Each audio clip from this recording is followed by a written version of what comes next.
Hey guys, welcome back. So it's been a while, but I'm back with another video on uh, rendering. Again, I've been doing a lot of studies, and so there are things that I need to maybe touch upon in this video. There are points that I need to talk about, and as this video progresses, I'll be talking about those. But for the most part, for those videos where there is something to say, I'll be saying it, and those videos where I said most of the things, then I won't be saying that. But so again, this is a sped up video, but I'm trying to find out ways of making it that I can deliver information as best as possible. I don't know if you people are interested in like the normal, because I mean there's like 7 hours, for example, for this video, and I don't think people would sit there and watch 7 hours of my thought process. But that's why I'm thinking of maybe creating a Patreon or something where I can just post that content. But as for now, we're going to be maybe doing these sped up portions where I'll be explaining it. In future, we shall see how it will turn out. So again, my processes start in a similar way, whereby I'm just defining areas of light I'm just defining my proportions. When I'm sketching, I'm defining proportions. I'm not really focusing on composition. When I'm talking about composition, I mean my placement of my subject in relation to the canvas. It's not final, it's just the same. It's not final, it's just, I just use it as, I just put out some area and then I use that to define proportions, because compositions are, it's a very different topic. So when my main focus is to try to capture likeness, I'm not I'm overly biased on focusing on my proportions. So that's what I mean here. So that's why, because we have these selection tools when you're dealing with if you're painting digitally, you can easily select and move your subject around. So I don't feel there is a need when you're painting, for example, one subject, to focus on composition. But it's, composition, I don't mean like, composition is very important. Even in this piece I did composition, but not in the sense of like this position where my subject is going to be the final position. No, that's not in relation to the canvas. That's not exactly what's going on here. So I hope you understand what I mean there. But so when I'm doing sketches, there are two ways you can do sketches. You can make your sketches heavily line dominant or mass dominant, whereby you're just using lines to define areas, contours and stuff. Or you can use values or value grouping, whereby you just use, basically you just map out value groups. So you define the light areas and the shadow areas, and then you develop your sketch from there. So, well, I don't know whether that would be called a sketch, but I'd feel it's still a process to painting. So I tend normally to heavily base my sketches online. It's because it's what's most common and it's what I know better. But sometimes I tend to use, if I find that I'm not understanding my sketch properly, I would switch quickly to those value groups, and I see if I can understand it that way. You will see me doing it here very, very quickly. So again, as you would see here, what I'm doing is just moving things around and trying to capture likeness. What I'm struggling with at times is the faces. When I'm doing these faces, they always turn out to be shorter than I had expected. So yeah, I'm still struggling with that, but it's probably because I'm still learning about the anatomy, and I've done a lot of studies on heads, and I'm still doing them. But as you know, every head's different, so the studies are really helpful. But again, it's probably just more practice that's important. So here you'd see that I've defined my lines. I've put in my lines. Now the next part that I did for this part, I think, was to define areas of light and areas of shadow. So you can see that those areas, there is an area that has a very light area, so that's the area of light, and then there is a transitional area. So I'm just mapping out basic groupings, and then there's, as you move towards this, the ear that is visible, you see that that area is defining shadow, right? So again, doing this helps me to see where my piece is going, but I wasn't understanding, so I went and switched to values here to just see what was wrong with my sketch. So as you can see now, I'm doing the same thing, but I'm just using values. So I noticed that my judgment for values and my using values versus using lines was the same. So I didn't see the need to proceed with that. So that's why I dropped it. So as you can see now, which means that I have to focus on the position or the placement of my eyes, nose, and mouth to capture his likeness. Okay, so basically my biggest struggle when I'm digitally painting people is to capture likeness. I'm of course focusing on all the fundamentals of art, but it doesn't matter if you get your fundamentals right, but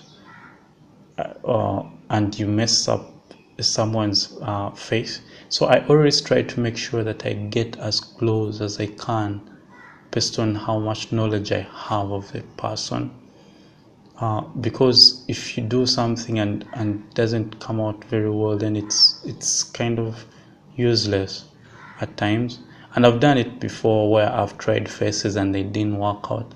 I think I've posted the video of Maisie Williams. It didn't work out at all. I didn't capture her likeness, even though it's a realistic portrait. Okay, so that's one example where I focused on the art fundamentals rather than focusing on capturing someone's likeness. So it's possible to mess those things up. So even though here you can see I spent too much time on this eye because I didn't know really what I was doing at that time. This painting actually took me, it spanned several months. I mean, it took 7 hours, but spread over I did it in February, and then I abandoned it in February because I wasn't understanding stuff that I was doing. So then I went back and started studying composition and different things, and then I came back earlier this month and then started doing it again. Okay, and it drastically increased the speed at which I was now understanding and being able to render things. But all along, even at this point, I was still trying to figure out what was going on, how to turn forms around in light. I wasn't basically really understanding what I was doing in relation to which areas, or like what light was doing in my forms. So even though I was kind of coming up with something close to what I wanted, it wasn't really teaching me anything. I wasn't learning anything. I was just bumping onto things. So that's why I stopped and took a break. So I don't really ever give up on these portraits. I just store them away and then come back when there is something that I understand. So once I store them away, I go out and try to seek out what I'm missing or lacking or not understanding. So that's very important. And for this painting, for the most part, what I wasn't understanding was value grouping. I wasn't really understanding how values work together. So that risked me, for example, if you can see the shadow areas, I could, if I had continued, I would have put light in the shadow areas, which will compete with light in the light areas. So I mean, it's very I would be making videos to explain this in detail, but again, here it was very important for me to understand what I was doing. So as you can see, for example, here on the mouth, right, I'm trying to render light and shadow, but it can't. So I'm actually using very harsh values to define the mouth because I didn't understand value grouping properly here. So those are a few things you have to keep in mind as well when you are painting digitally. It's not just about turning forms around. It's also about understanding how light interacts with shadow.